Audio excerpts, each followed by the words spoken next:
Tantor Audio, a division of Recorded Books, presents The Inheritance, an Inlet Beach novel by Heidi Hostetter, narrated by Emily Beresford. Chapter 1. As the etched glass doors slid open, Lydia entered with authority, the snap of her heels echoing against the polished marble floor. As she walked the tiled pathway, she slipped the leather gloves from her fingers and unwound the silk scarf from her neck, tucking both into a lined pocket of her handbag, and focused on the business of shopping. Striding past a bland display of shapeless winter boots in the shoe department, she glanced with satisfaction at her own boots. Hunter green suede with a sharp stiletto heel, perfectly matched to the plaid in her new winter coat. Rounding the corner to the cosmetic counter and the spicy winter perfumes, Lydia slowed to inhale the comforting scents of clove and cinnamon, and felt the pressure uncoil from the base of her neck for the first time all day. Shopping always helped. "Can I help you find something?" Lydia glanced at a saleswoman wielding a perfume spray bottle, her eager smile showcasing a disturbing collection of crooked teeth. Not bothering to hide her disdain, Lydia frowned and walked on. After a nasty morning, she needed something more than a bottle of perfume or shade of lipstick. Something substantial. Something that would make a difference. Maybe a new spring coat. Inspired, she cut through menswear and was about to step onto the elevator when she caught sight of the one place she couldn't go, the only place she ached to belong. Tucked discreetly into a corner on the first floor was an oasis of privilege, framed with delicate curtains in layered shades of gray and white, the entrance guarded by a fierce receptionist whose sole purpose was to shield clients from customers. And Lydia badly wanted to be a part of the first group. At her office's Christmas lunch the year before, Lydia had successfully pried a stylist's name from the wife of one of the senior partners, and by spring, Lydia had saved enough money to buy something small. It was the experience of being pampered and appearing important that she wanted. She had no place to wear the clothes they sold. After waiting 3 weeks for an appointment, Lydia called into work sick and used the whole morning to get ready.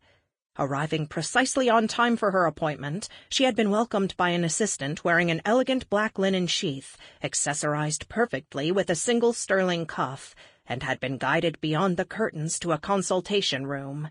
She remembered trying to look unimpressed with such elegance, the matte silver scones, the leather club chair, and the small side table laid with champagne and fruit. But she hadn't been sure she was convincing, especially when she saw the pieces they had selected for her. The prices on a few of the dresses were more than her monthly paycheck. Spanning the entire wall in the dressing room was much more than she had expected. Lavish outfits with accessories and shoes instead of the classic, sensibly priced pieces she had hoped for. Evening dresses for benefits she would never attend were paired with delicate sandals and stunning jewelry that she would never wear. And although Lydia had dressed carefully for the appointment, she had known immediately she didn't belong. She wasn't a pampered wife living in a house that was too big, on a street with a clever name, making important wardrobe decisions and hiring staff to entertain her husband's clients. She was just Lydia Meyer, an underpaid legal researcher with a husband she didn't like and a house she couldn't afford. Arriving late with breezy excuses, the senior stylist, Glenda was her name, entered the room with a plastic smile and a sharp eye. Skeletal and petite, she offered a perfunctory fingertip handshake and went to work immediately, uncovering the real Lydia. With every pointed question, Lydia felt the veneer she'd created seep away, and soon after the stylist was unexpectedly called away, leaving the assistant to attend Lydia, and Lydia felt her pretend life dissolve like snowflakes in the gutter. Distracted by the memory of her appointment in the personal style department, Lydia was unprepared as the escalator separated into steps. She faltered, grabbing the rubber handrail for balance as her foot caught on the teeth of the stair, scuffing the suede of her new boots. Tamping down her frustration, she straightened her shoulders and entered the coat department. The clutter and the chaos from the after-Christmas sales had been removed. The ugly red sale signs and tacky discounted rounders had been replaced with polished mirrors, soft lighting, and attentive salespeople. Lydia inhaled and allowed herself to relax. The best part of shopping came before anything was selected. The best part of shopping was the magic of possibility. At this moment, she could be anyone, shopping for anything, and able to afford whatever caught her attention. "Can I help you find something?" The saleswoman's voice was jarring and overly familiar, but Lydia was not there to make friends. She was there to be served. Standing before her was a disheveled woman stuffed into a tight dark sweater, her cheap polyester skirt strained at the seams, and her unnaturally dyed hair was pinned to the side of her head with tacky plastic clips. This woman had nothing to offer, and Lydia dismissed her with a cool glance and a flick of her fingers. "No, thank you. I'll look for now." The manager of the department approached soon after. Lydia quickly assessed her appearance and decided to accept her help. She inhaled deeply and slowly as she pondered her vast choices. "I'm looking for a spring coat, something lightweight but warm, cashmere probably, and in a pastel spring color." She fluttered her fingers in the air, as if the exact description eluded her. "Maybe blue." A practiced smile slid into place, one so similar to Glenda's that Lydia's heart skipped a beat. "Of course. My name is Vivian." She inclined her head toward the same woman Lydia had rejected just moments before. "Nadia can show you to the dressing room while I find something for you." The clerk led Lydia to the fitting room without a word. She unlocked the thin slatted door using the key tethered to her wrist. The moment Lydia cleared the threshold, Nadia released the door and it slammed shut. In a flash, Lydia spun around to open the door, her face burning. "Did you just slam that door?" "No, I didn't." The woman's voice was cool, unconcerned. An insolent smile spread across her face. "These doors are sometimes not what they seem to be." For a second too long she held Lydia's gaze, and it was in that moment Lydia decided to leave. This was not the experience she wanted. Just as she stepped from the dressing room, Vivian breezed down the hallway holding a blue coat in front of her like a trophy. With a look of triumph, she offered it to Lydia. "It was delivered only this morning and hasn't even been moved to the display yet." Light as a robin's egg and soft as a whisper, Lydia felt the silk lining slide over her arms and settle perfectly on her shoulders. Vivian fastened the contrasting belt and stepped back so they both could admire Lydia's reflection. She looked elegant and important. "No one else has this coat. You will be the first." Vivian draped a silk scarf in a slightly darker shade of blue around the lapels of the coat, and the effect was so stunning that Lydia almost forgot to breathe. As Lydia turned to congratulate Vivian for finding a garment so exquisite, she caught Nadia and Vivian in an unguarded moment. Nadia tilted her head slightly toward Lydia and rolled her eyes. Vivian returned her look with a curl of her lips. Lydia's heart squeezed. They knew she was pretending, that she had no use for a blue cashmere spring coat. But she refused to be pitied. Drawing herself to her full height, she shrugged off the coat and handed it back. "Shall I box it up for you?" The mask settled back over Vivian's face so quickly that Lydia could almost believe her expression was real. "Almost." "No," Lydia shook her head. "I don't want it." As Lydia reached for her things and prepared to leave, Vivian tried again. "The cashmere is perfect for you, but I understand that carrying it with you while you shop might be uncomfortable. Might I suggest we have it delivered to your home? It's a service we offer only to select clients." Her voice trailed off as she stood beside the door and waited. Lydia understood she was being manipulated, but at that moment she didn't care. She'd spent her days alone in the law library, researching minutiae for attorneys who didn't appreciate her, while rejecting lunch invitations from uneducated secretaries who were beneath her. She felt like the classic British governess, better than a servant, not quite family. She followed the women to the register, watching the price tag flutter in their wake and trying to read the numbers. She hadn't planned to buy anything today. She didn't have money to buy. All she wanted was to be served. Vivian slid behind the counter and removed a thick ivory note card from a drawer. Uncapping a silver pen, she asked, "Where would you like this delivered?" For the briefest moment, Lydia imagined she lived in one of the big houses in the neighborhood, her little house overlooked. She could pretend that someone would be at the house to sign for the package and whisk it upstairs to hang it in her cedar closet, and soon she would wear it to a charity luncheon. But in reality, if it were delivered and left on the doorstep of her house, it would be stolen. "Actually, I have an event I can wear it to tomorrow, so I'd like to take it with me." The event was work, and no one would see her at all. Both Vivian and Nadia pretended not to care that the cost of the coat had to be spread among 3 credit cards. Instead, they complimented her good taste, describing places she could wear the coat, and painting a picture Lydia wished were true. On the way home, Lydia drove through the Short Hills neighborhood she should have lived in, the one she could have lived in if the chance hadn't been stolen from her. Filled with doctors, lawyers, and executives, the houses were set back from the tree-lined street. Behind a wide front yard, the outside was architecturally perfect, the inside professionally decorated, with a lawn service, a live-in staff, and pair of potted evergreens flanking the front door. But her house wasn't in this neighborhood. Her house was in a neighborhood that bordered the one she wanted to live in. In her neighborhood, the streets were threaded with frost cracks that were never repaired, the trees were spindly and neglected instead of arching gracefully over the street as they should, and the sidewalks were hastily poured concrete instead of carefully laid brick. They had been able to afford their house only because it had been in foreclosure. Greg's salary, commission generated from managing client investment accounts, fluctuated wildly, and the salary she was paid for her job as a researcher at a law firm was laughable. The first thing she had done after they had moved in was hire a lawn service. One of the big white trucks from the good neighborhood came to her house twice a month and parked where all the neighbors could see. Today, in fact, in addition to spring cleanup, mowing, edging, and sweeping, the landscapers were supposed to plant spring flowers in the window boxes as well, just in time for Easter. But as she drove up to the house, the boxes were empty. Instead, taped to the glass front of her storm door, was a white business-sized envelope that could only be an invoice. If she could see the paper from the top of the driveway, the neighbors could too.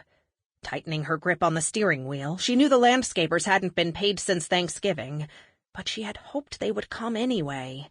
She would deal with the invoice, but first she had to get past the mailbox. Pulling her car next to the hateful yellow brick, she opened the window, welcoming the cold evening breeze on her hot face.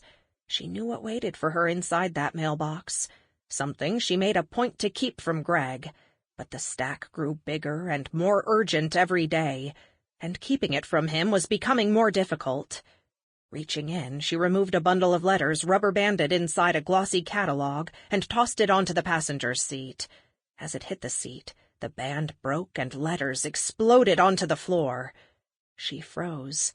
Final notices and past-due warnings scattered across her car like landmines. She had never seen so many. Her breath caught in her throat, and her heart pounded in her chest. Greg could never see this. Most of the bills would have been paid with his January commission, but that was 3 months past due, and she refused to ask him for it. He would want to know why, and she couldn't tell him. Entering the house quickly, she made sure Greg wasn't home before moving to the living room and spreading the pile on the hardwood floor. She pulled out a final foreclosure notice and set it aside to take care of in the morning, because it looked like they were serious this time. Gathering the rest, she worked swiftly, triaging the bills into piles of urgency, one for utility terminations, another for NSF slips, a third for overdue credit card bills. As she surveyed the piles, she swallowed, pushing down the acid that burned her throat. This was Greg's fault.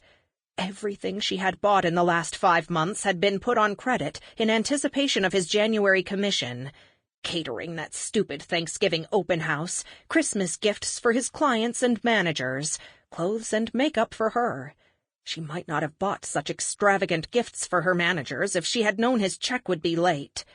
She put the mortgage notice by the telephone to remind herself to call as soon as the bank office opened, and pushed everything else under the couch to join similar bills from yesterday's mail. As she tossed the last catalog across the room and into the trash, the letter that would change her life fluttered from the pages. The envelope was heavy stock and ivory, her name and address handwritten. Sliding her finger under the flap, she pulled out a single sheet of watermarked stationery. She read the letter through twice before allowing a smile to spread across her face. A way out had presented itself after all. And best of all, the letter was addressed to her alone, not to her and Greg. Chapter 2. Thumbing quickly through the screens on her cell phone, Tyra found the contacts she needed and sent a quick text. Project completed and ready to post. Please advise location. It was a stupid project, boring and easy to do, but the client, a tech startup flush with a recent infusion of cash, had promised her a bonus for immediate results, and she knew they were waiting. The reply came almost immediately, and Tyra started the process. As soon as it posted, she could leave. Her car was packed, her apartment vacant, and there was nothing to keep her here. This restaurant was quiet in the few hours before the lunch rush, and it was the best time to work. The only customers were a scattering of snowbirds, retirees who wintered in the desert to get away from the snow and the cold in the north. "More hot water?" Stale brown water sloshed in the stained carafe as the waitress clutched the orange plastic handle. "Not this water. This water is for customers who overstay their welcome and forget to tip." She side-eyed a table of 3 older men hunched over what looked like a cribbage board, and she leaned in, finishing with an exasperated whisper. "They stay for hours!" Tyra pushed the teapot closer to the waitress. "Thank you. Hot water would be great." She didn't want more, but she also didn't want to talk. After the server left, Tyra watched the men playing cribbage. The tabletop was littered with twisted sugar packets and wadded paper napkins, stubby pencils and scorecards. The men bent over their game with the concentration of generals overseeing a battlefield. There was no friendship in that game, no conversation, no laughing. Each man could have been sitting alone, and Tyra wondered what drew them together. Her cell phone chirped, signaling a waiting text message, and Tyra flicked to it with her thumb. "Project received, thank you. Please confirm bank routing for payment." Tyra sent the information and waited for confirmation. She didn't like working this way. It seemed nefarious somehow to request payment as soon as the project was delivered. But startups were unpredictable, and she couldn't wait.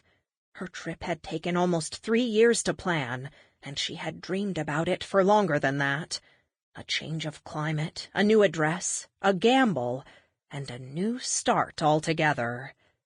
The dining room buzzed with hushed conversation and the soft clink of utensils against plates as the few customers finished their meals. The front door opened, letting a gust of hot desert air and bright sunshine into the small room. A pair of older women entered, their heads bent together in shared conversation. In unison, they walked to a large booth near the wide picture window and settled in.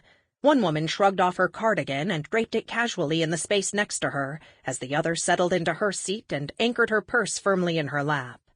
When their iced tea arrived, the cardigan woman lifted a pink sweetener packet from the box and offered it to her friend. It was accepted with a quick smile of thanks, as if it were something routinely done.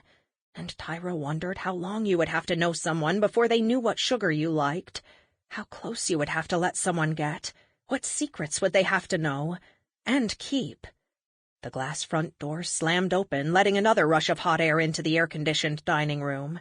This time a troop of chattering women entered, herding their drippy toddlers in front of them.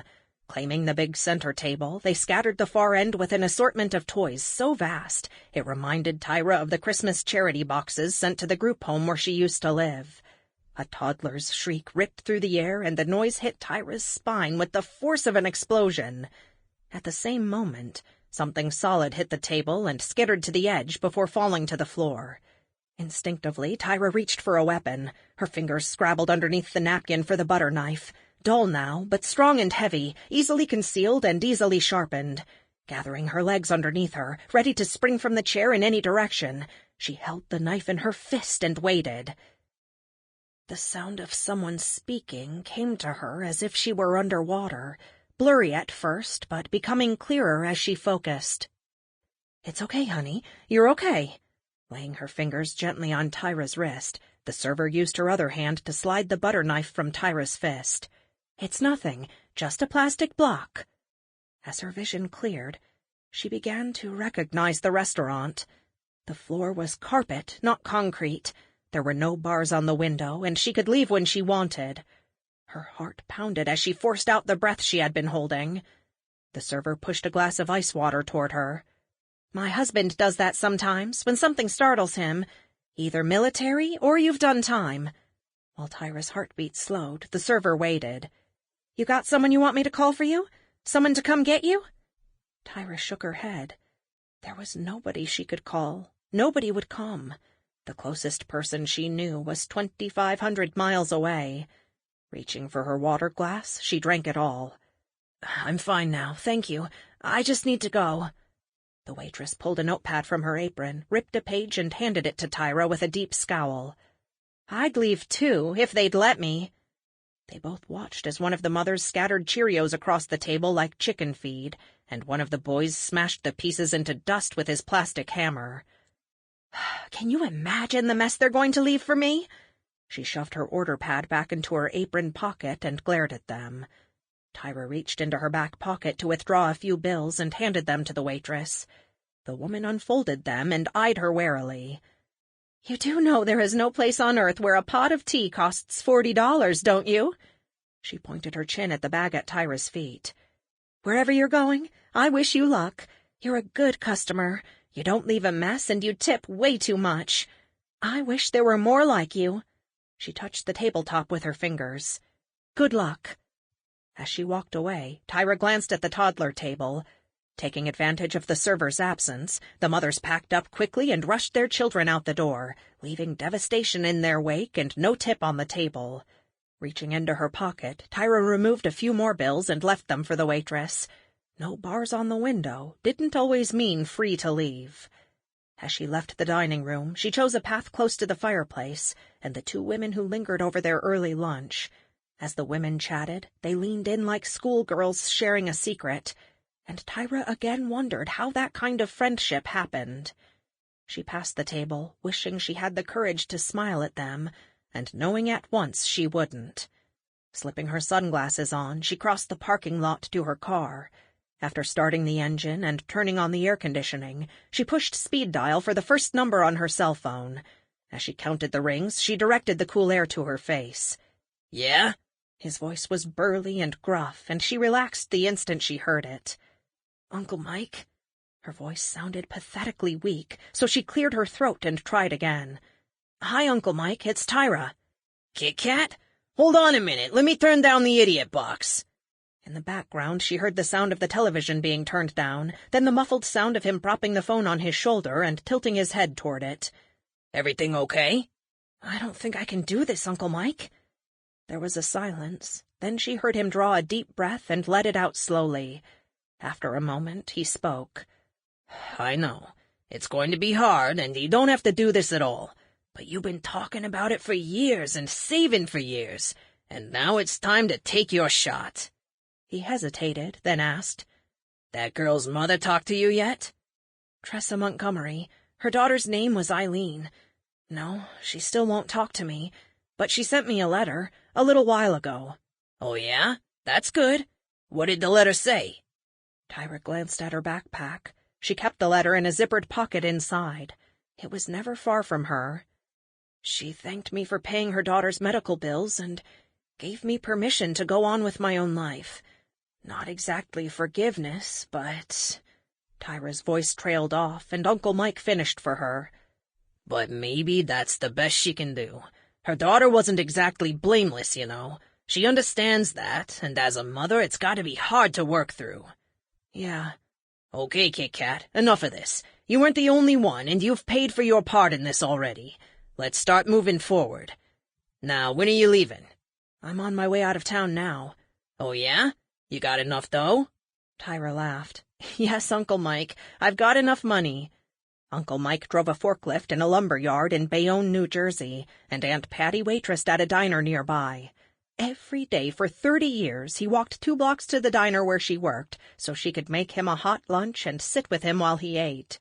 After her release, Tyra stayed with Uncle Mike and Aunt Patty until she figured out what she wanted to do.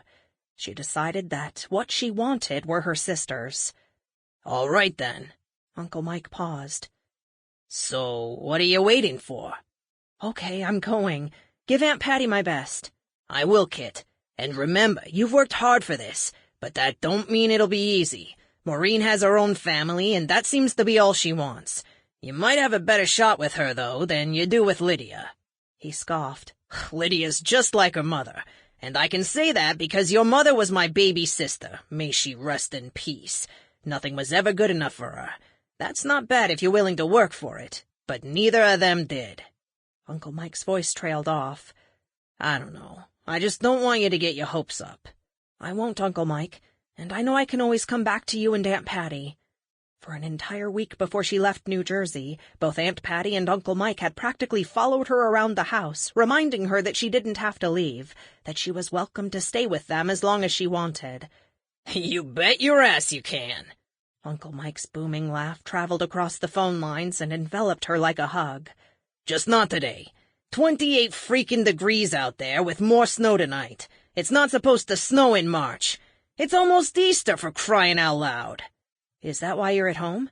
Yeah, too much snow in the lumberyard.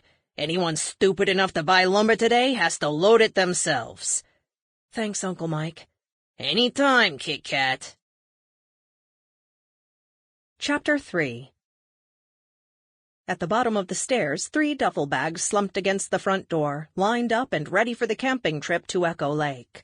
14 little girls, 2 Brownie troop leaders, and 3 volunteers with camping experience were leaving this morning for a 3-night camping trip and would be back on Saturday afternoon, leaving them plenty of time to recover before school started again on Monday. At 7 years old, Dilly was just old enough to join, and Joe had agreed to chaperone. Excited since January when Maureen and Joe signed her up, Dilly had been packed and impatient to leave for more than a week. School was out for Easter break, and all of her children had plans. Joey, the oldest, was spending the week at a friend's house with the rest of the robotics team, working on their junior year project. Maureen offered to host the team and even provide meals for them, but Joey told her they were practically required to meet at the team captain's house. So she offered to chaperone Juliet's trip to Seattle. Her dance team was driving up from Portland to see 2 performances, tour a rehearsal space, and take several classes. Juliet had simply rolled her eyes when Maureen had offered to drive. With Juliet rummaging in her closet upstairs and Joe in the shower getting ready, Maureen descended the stairs to look for her youngest child.